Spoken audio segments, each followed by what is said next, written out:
हैदराबाद, हैदराबाद, हैदराबाद। ये जो है ये भी एक रियासत था। उस समय वहाँ का जो शासक था, जब देश हमारा आज़ाद हुआ था, तो उस समय हैदराबाद का जो निज़ाम था, निज़ाम जो था मीर उस्मान, मीर उस्मान खान, मीर उस्मान खान था। हैदराबाद का निज़ाम कौन था उसमें? मीर उस्मान खान था। ठीक है। ये भी जो मीर उस्मान खान जो था, यह भी पाकिस्तान जाना चाहता था। मीर उस्मान खान जो है ये भी पाकिस्तान जाना चाहता था, लेकिन यहाँ पे जो मतलब जब सरदार वल्लभ भाई पटेल और बीपी मेनन जब आया हैदराबाद, तो मीर उस्मान खान से मिला और बोला गया इसको आप भी जो है भारत में मिल जाइए। लेकिन इसका भी कहना था कि नहीं, भारत में हम नहीं मिलेंगे, हम भी पाकिस्तान जाएंगे। तो पाकिस्तान ये भी जाना चाहता था, तो बहुत मतलब मिलाने के लिए इसको प्रयास किया गया, लेकिन ये नहीं माना। फिर अंत में सरदार वल्लभ भाई पटेल ने जो सेना थी, उस सेना को पुलिस का वर्दी पहना दिया गया और जो है हैदराबाद में प्रवेश करा दिया। पुलिस की सेना जो है वर्दी पहना दिया, पुलिस का जो वर्दी होता था वो पहना दिया सेना को, और वो जो है हैदराबाद में उसको एंट्री करवा दिया। हैदराबाद में जब ये एंट्री किया था 13 सितंबर 1948 को, 13 सितंबर 1948 को हैदराबाद में भारतीय सैनिक जो है पुलिस का वर्दी पहन के प्रवेश किया, यानी एंट्री किया।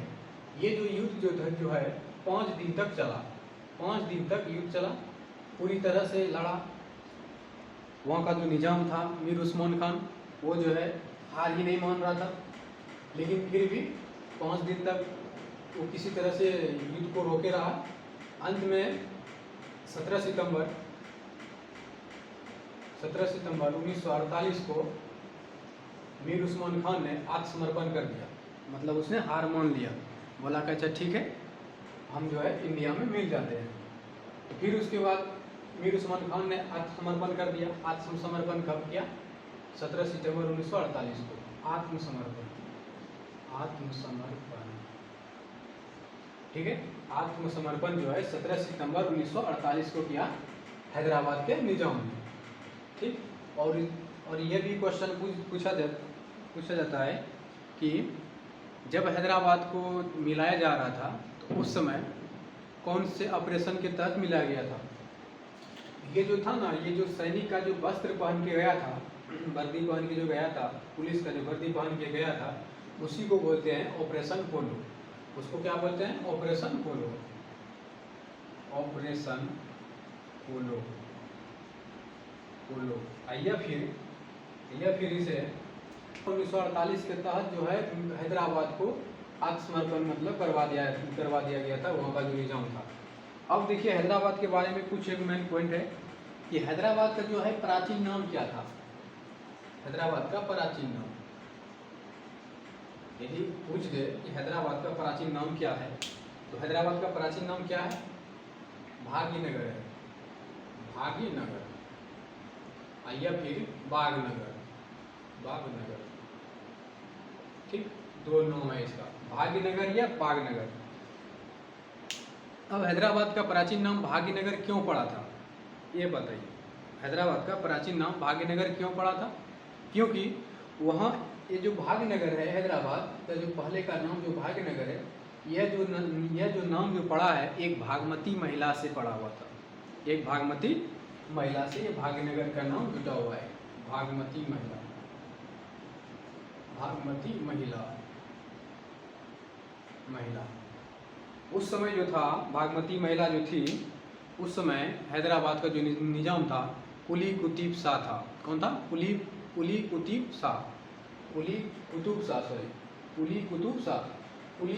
शाह जो है वह इस भागमती महिला से प्रेम करना शुरू कर दिया। ये महिला ने भी प्रेम किया, उसने भी। देखिए प्रेम तो एक हिसाब से थोड़ी ना होता है, एक साइड से तो नहीं होगा। जब तक कि दोनों साइड से नहीं होता है तो प्रेम थोड़ी ना होता है। तो ये भी मतलब चाहने लगी। और इधर कौन है? कुली कुतुब शाह। इधर कौन है? कुली कुतुब शाह। कुली कुतुब शाह, कुली कुतुब शाह और बागमती, ये दोनों जो है आपस में कनेक्ट हो गए। तो बागमती और कुली कुतुब शाह दोनों में आपस में कनेक्ट हो गए, प्यार हो गया, प्रेम हो गया, नहीं प्यार बढ़ना शुरू हो गया। धीरे धीरे अंत में दोनों ने शादी कर लिया।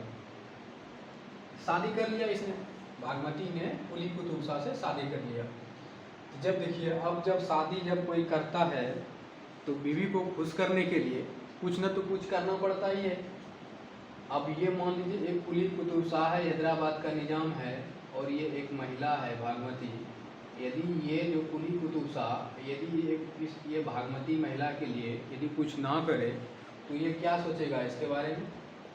इतना बड़ा निज़ाम हो के फिर भी आप मेरे लिए कुछ नहीं कर रहे हैं, तो ये तो आप सरासर गलती कर रहे हैं मेरे साथ। तो कुली कुतुब शाह ने कहा अच्छा ठीक है, तुम्हारे लिए जो है ना, जैसे ताजमहल जो मुमताज महल बनाया गया था ना, उसी तरह जो है ये कुली कुतुब शाह ने बागमती नगर ही वहाँ पे बसा दिया। आगे ठीक है, तुम्हारे नाम से जो है एक नगर ही बसा देते हैं। तो उस नगर का नाम क्या था? बागमती, बागमती नगर। ठीक, उस नगर का नाम क्या था? बागमती नगर। जो बागमती नगर आगे चल के यही कहलाया भाग्यनगर।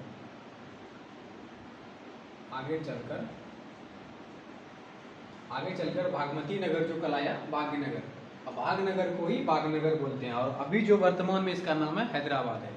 ठीक, यहाँ तक तो कोई दिक्कत नहीं है। एक बात और समझ लीजिए, हैदराबाद जो है, हैदराबाद जब हमारा देश आज़ाद हुआ था 15 अगस्त 1947 को, तो उस समय देशी रियासत की संख्या ज़्यादा थी, टुकड़ों में बटा हुआ था।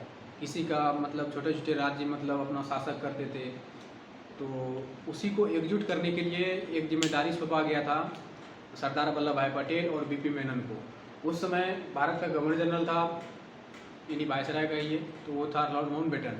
लॉर्ड माउंटबेटन ने सरदार वल्लभ भाई पटेल और बीपी मेनन को एकजुट करने के लिए उसे प्रेरित किया, यानी सहयोग किया।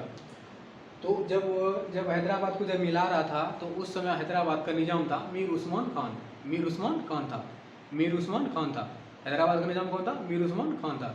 जब सरदार वल्लभ भाई पटेल और बीपी मेनन जब मीर उस्मान खान के पास आता है, और मीर उस्मान खान को कहा जाता है कि आप जो है हैदराबाद में मिल जाइए, लेकिन उसका मन है पाकिस्तान जाने के लिए, क्योंकि हर एक जब देश आज़ाद हुआ था तो जूनागढ़ का भी शासक वही चाह रहा था, और जम्मू कश्मीर का भी जो हरी सिंह है वो भी वही चाह रहा था। और तब भी फिर जब सब उसी तरह कर रहा है, तो मीर उस्मान तो एक खुद मुस्लिम है, ये भी मतलब वही चाह रहा था कि हमें भी पाकिस्तान जाना चाहिए, हम भी पाकिस्तान जाएंगे। तो मीर उस्मान खान जो था ये भी जो है पाकिस्तान जाना चाह रहा था, लेकिन सरदार वल्लभ भाई पटेल ने कहा कि नहीं, तुम पाकिस्तान नहीं जाओ, भारत में ही रहो। देखो किस तरह होता है, लेकिन नहीं मान रहा था वो, बहुत ही इसको मतलब सहयोग किया, फिर भी रिक्वेस्ट किया, फिर भी ये नहीं माना मीर उस्मान खान। फिर उसके बाद सरदार वल्लभ भाई पटेल ने कहा कि ये जो है ये ऐसे नहीं मानेगा, इसको जो है जो उपाय हम सोचे हैं वही करना पड़ेगा।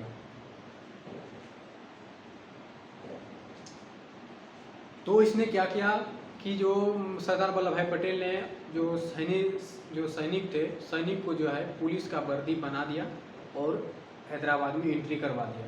हैदराबाद में एंट्री सैनिकों को जो करवाया गया था पुलिस के वर्दी पहन के 13 सितंबर 1948 को एंट्री करवाया था। 5 दिन तक पूरा युद्ध चला दोनों तरफ से, कोई नहीं हार मान रहा है। फिर अंत में जाके 17 सितंबर 1948 को वहाँ का जो निज़ाम था मीर उस्मान खान ने आत्मसमर्पण कर दिया। उसने कहा अच्छा ठीक है, हम मान लेते हैं, हम जो है इंडिया में रहना स्वीकार करते हैं। तो उसके बाद जो आत्मसमर्पण कराया गया था 17 सितंबर 1948 को हैदराबाद के निज़ाम से, वो जो प्रक्रिया है जो सैनिक कार्रवाई किया गया था उसे ऑपरेशन पोलो कहते हैं। उसे क्या कहते हैं? ऑपरेशन पोलो। वही ऑपरेशन पोलो को सैनिक कार्रवाई भी हम बोल सकते हैं। हालांकि वो जो काम जो है वो काम सैनिकों का ही है, लेकिन जो कपड़ा यानी जो वस्त्र यानी जो वर्दी पहनाया गया था वो था पुलिस का। तो इस तरह मतलब हैदराबाद को मिला लिया गया था ऑपरेशन पोलो के तहत 17 सितंबर 1948 को। अब यहाँ पे आता है कि हैदराबाद जो है कभी कभी पूछ देता है कि हैदराबाद का प्राचीन नाम क्या है। हैदराबाद का प्राचीन नाम भाग्यनगर या भागनगर। अब ये भी पूछ सकता है कि भाग्यनगर नाम इसका क्यों पड़ा था।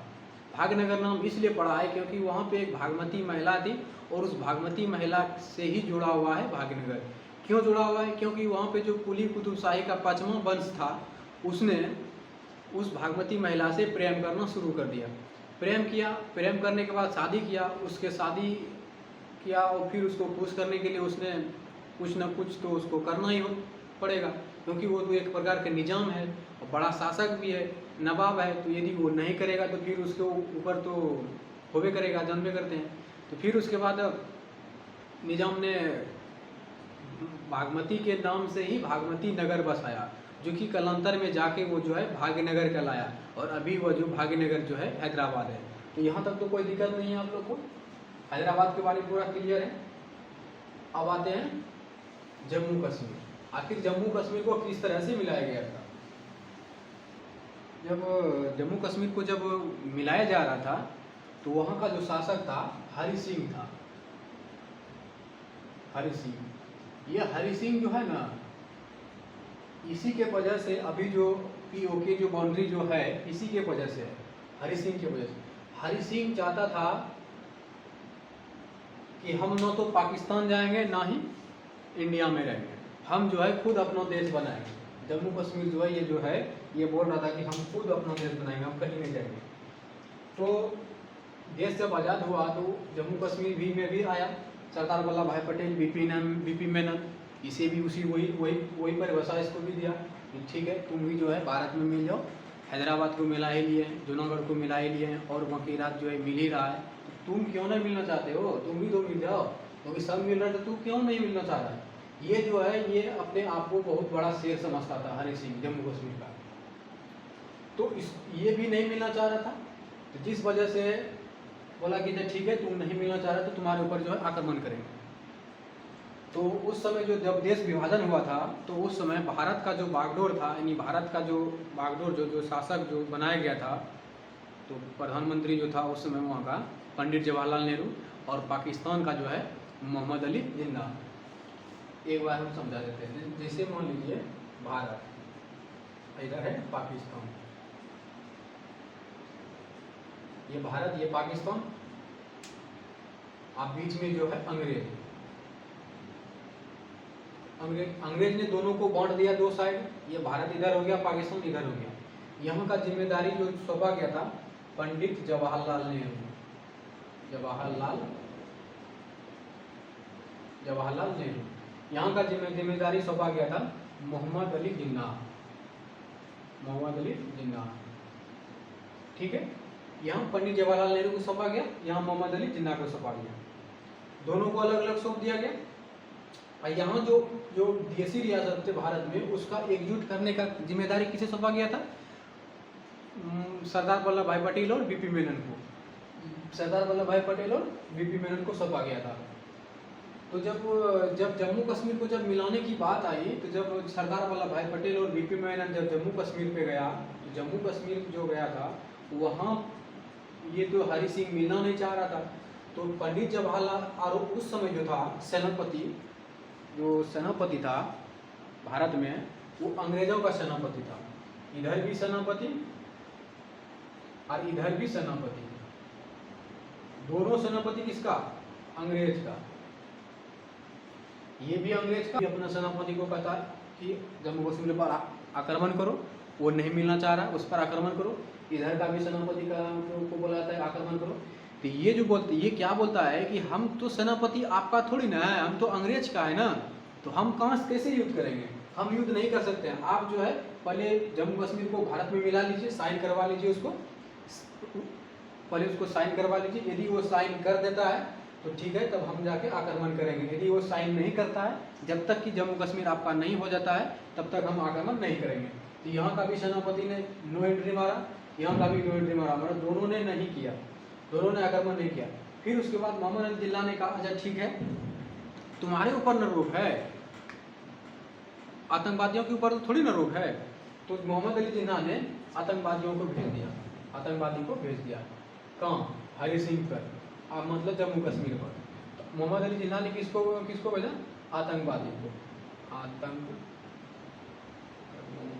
जिसको बोलते हैं कबीला, कबीला जिसको बोलते हैं, ठीक है, कबीलाओं को भेज दिया आक्रमण करने के लिए मोहम्मद अली जिन्ना ने जम्मू कश्मीर पर। तो ये जो कबीला थे ये दिन भर आक्रमण करते थे, रात में रेस्ट ले लेते थे। तो इतना इतना बुरी तरह से वहाँ पे हमला कर देते थे ये लोग, कबीला लोग, मतलब वहाँ जो है स्थिति इतना दयनीय कर दी थी कि मजबूर कर दिया गया था हरि सिंह को। हरि सिंह जो है ये जितना भी हो रहा था जम्मू कश्मीर में, वहाँ पे जितना भी महिलाओं के साथ छेड़खानी हो रहा था उस सब का कारण जो था ये हरि सिंह ही है। और हरि सिंह के वजह से जो है आज जो है पाकिस्तान और जम्मू कश्मीर में POK जो बाउंड्री है उसी के वजह से लगा हुआ है। और मोहम्मद अली जिन्ना ने जो कबीलों को जो भेजा गया था जम्मू कश्मीर में, तो जम्मू कश्मीर में एक जगह है नौशेरा। नौशेरा नौशेरा एक जगह है, उसी नौशेरा में जो है कबीलों का जो है बहुत बड़ा एक संघ था, यानी समूह था। वहीं पे नौशेरा में सबसे बहुत बड़ा एक संघ था। कहाँ पे? नौशेरा में कबीलों का में था। तो जब ये नौशेरा पे जब पूरा कबीलों का जो क्षेत्र जो भर गया था पूरी तरह से नौशेरा में, यहाँ पे इतना आतंक मचा दिया था ये लोग कि यहाँ की महिला बच्चा बूढ़े को किसी को नहीं छोड़ता था, ये सबको मारता था कबीलों ने। तो अंत में जो है ये हरि सिंह जो है अंत में मतलब कहते हैं ना, जब कोई ऑप्शन नहीं बचता है तब हार मानना पड़ता है। तो इसके पास कुछ भी ऑप्शन नहीं था। अब ये चाह के भी यदि कहे ना, ये भी यदि हरि सिंह सोचे कि अभी ना कि हम नहीं मिलेंगे ना, फिर भी उसको मिलना पड़ेगा। तो फिर उसके बाद जो है हरि सिंह को अंत में वो फिर जो है भारत आता है, फिर वो भारत एंट्री मारता है हरि सिंह भारत आता है और पंडित जवाहरलाल नेहरू को कहता है आप जो है मेरी मदद कीजिए। तो पंडित जवाहरलाल नेहरू कहता है अच्छा ठीक है, मदद हम कर देते हैं, ठीक है। और यहाँ का जो अंग्रेज था उस समय मेजर थी ब्रिगेडियर उस्मानी था, हाँ ब्रिगेडियर उस्मानी था उस समय। यहाँ का जो कैप्टन था ब्रिगेडियर उस्मानी था। ब्रिगेडियर उस्मानी ने कहा कि अच्छा ठीक है हम जा रहे हैं आपकी मदद करने के लिए, लेकिन सरदार वल्लभ भाई पटेल आता है और उसे रोक देता है, बोलता है नहीं ऐसे नहीं करना है, नहीं करना है। जब तक ये अपने जो है जब तक ये पत्र पर साइन नहीं करेगा कि हम भारत में मिल रहे हैं अपनी मर्जी से, तब तक जो है हम इसका मदद नहीं करेंगे। तो फिर हरि सिंह जो है आया और हरि सिंह ने अपना पत्र पे लिखा कि मैं भारत में मिलने के लिए तैयार हूँ, मिल रहा हूँ, पत्र पे लिखा। और जैसे लिखा पत्र पे तो तब उसके बाद जो है यहाँ का जो ब्रिगेडियर जो था उस्मानी वो जो है अपनी सेना लेको जाता है और 2 से 3 दिन के अंदर में जो है कबीलों को इतना घेर के मारा, इतना मारा घेर के कि दौड़ा दौड़ा के मारता था। और यहाँ पे जो नौशेरा में जो कबीलों का जो क्षेत्र था, पूरा गढ़ जो था उसको जो है पूरी तरह से ख़त्म कर दिया। यहाँ का जो नौशेरा का जो गढ़ था पूरी तरह से ख़त्म कर दिया। कौन किसने ख़त्म किया? भारत से जो गया था कौन? ब्रिगेडियर उस्मानी। ब्रिगेडियर उस्मानी जो है गया नौशेरा और कबीलों को इतना मारा कि जिस वजह से यहाँ से कबीला निकल के भाग गया और इस वजह से ब्रिगेडियर उस्मानी को नौशेरा का शेर कहा जाता है। ब्रिगेडियर किसको मतलब नौशेरा का शेर कहा जाता है? ब्रिगेडियर उस्मानी को। ब्रिगेडियर उस्मानी को जो है नौशेरा का शेर कहा जाता है। तो उसके बाद जो है फिर तब उसके बाद हरि सिंह जो है अपना जो है आया और यहाँ पे पत्र पे साइन किया और वो पत्र का नाम है विलय पत्र। विलय पत्र। और विलय पत्र के तहत जो है हरि सिंह ने जम्मू कश्मीर को भारत में सौंपा। कब सौंपा? 26 अक्टूबर 1947। 26 अक्टूबर 1947 को। यदि पूछे एग्जाम में कि हैदराबाद, यदि पूछे कि जम्मू कश्मीर को किस पत्र के तहत मिला गया था? विलय पत्र के तहत। कब मिला गया था? 26 अक्टूबर 1947। 26 अक्टूबर 1947 को। तो यहाँ तक तो कोई दिक्कत नहीं है आप लोग को। किस तरह से जूनागढ़ को मिला है, किस तरह से हैदराबाद को मिला है, किस तरह से जम्मू कश्मीर को मिला है, यहाँ तक तो कोई दिक्कत नहीं है। अब यदि एग्जाम में पूछ दे कि जम्मू कश्मीर का प्राचीन नाम क्या है? पुराना नाम। पुराना नाम। जम्मू कश्मीर का जो पुराना नाम जो है, पुराना नाम, ठीक है। जम्मू कश्मीर का पुराना नाम क्या है? जम्मू कश्मीर का पुराना नाम जो है वो है कश्यप मार। कश्यप मार। ये कश्यप मार का अर्थ क्या होता है? ये जो कश्यप जो है एक ऋषि का नाम है। ऋषि कश्यप, इन्हीं ऋषि कश्यप का नाम है। कश्यप किसका नाम है? ऋषि का नाम है। लेकिन मार का जो अर्थ होता है क्या होता है? जगह, जगह या फिर स्थान या फिर क्षेत्र कहीं, ठीक है। इन्हीं ऋषि कश्यप का क्षेत्र, ये भी बोल सकते हैं ना, ऋषि कश्यप का क्षेत्र। तो जम्मू कश्मीर का पुराना नाम क्या है? कश्यप मार। कश्यप का अर्थ होता है ऋषि, ऋषि कश्यप, और मार का अर्थ होता है जगह। ये दो बात क्लियर है। यदि पूछ दे कि जब हैदराबाद को, जब जम्मू कश्मीर को मिलाया जा रहा था देसी रियासत के तहत, तो उस वहाँ के जो पुराना नाम था कश्यप मार था, और जिसमें मार का अर्थ क्या होता है? जगह होता है। तो यहाँ तक कोई दिक्कत नहीं है जम्मू कश्मीर में और हैदराबाद में। और जूनागढ़ को जो बनाया गया था पहला वीडियो है उसमें देख लीजिएगा, जूनागढ़ के बारे में बता दिए हैं। और ये है हैदराबाद और जम्मू कश्मीर के बारे में। तो जम्मू कश्मीर अभी कौन सा स्टेट है? केंद्र शासित प्रदेश है। और ये बताइए कि जम्मू कश्मीर में कौन कौन सा झील है? झील के बारे में बताइए। झील, झील, डल झील, बुलर झील, शेषनाग झील, डल झील, बुलर झील, शेषनाग झील, और है झील। और जो झील है वो आप कमेंट में बॉक्स में बताइएगा कौन सा झील और है। तो यहाँ तक तो कोई दिक्कत नहीं है आप लोग को। हरि सिंह मतलब आया पाकिस्तान, विलय पत्र के तहत 26 अक्टूबर 1947 को खत्म कर दिया। एक बार और याद कर लीजिए आप, हैदराबाद को जो मिलाया गया था किस पत्र के तहत मिलाया गया था? ऑपरेशन पोलो के तहत। कब मिलाया गया? 17 सितंबर 1948 को। फिर उसके बाद जम्मू कश्मीर को किस पत्र के तहत मिलाया गया था? विलय पत्र के तहत। कब मिलाया गया? 26 अक्टूबर 1947 को। जम्मू कश्मीर को जब मिलाया जा रहा था तो उस समय वहाँ का शासक कौन था? हरि सिंह था। और हैदराबाद का निजाम कौन था? मीर उस्मान खान। और जब जम्मू कश्मीर को मिलाया जा रहा था तो उस समय नौशेरा के जगह पे कबीलों को जो है, कबीलों को पूरी तरह से खत्म कर दिया था। तो वहाँ कबीलों का शेर किसे कहा जाता है? ब्रिगेडियर उस्मानी को। ब्रिगेडियर उस्मानी को कबीलों का शेर कहा जाता है। यहाँ तक तो कोई दिक्कत नहीं है। यदि यहाँ से क्वेश्चन पूछ दे तो